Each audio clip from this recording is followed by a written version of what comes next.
Noong December 8, pumunta ako sa Antipolo dahil may natanggap akong message na may crackling sound daw ang left side ng Vespa S125 ng ating bagong customer. After ko i-road test itong unit, I found out na lowering bracket sa rear shocks ang nagkakos ng ingay pag nalulubak. Kaya ako binalik sa original standard setup at nilinis ko na rin ang front brake system ng unit.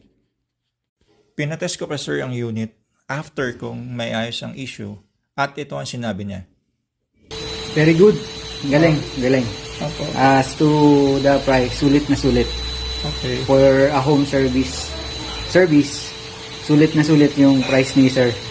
Kaya din, pa-service na rin kayo. Kahit saan, kaya niyang puntahan. Shoutout yan sa mga mga may owner ng Vespa, S125 or Primavera.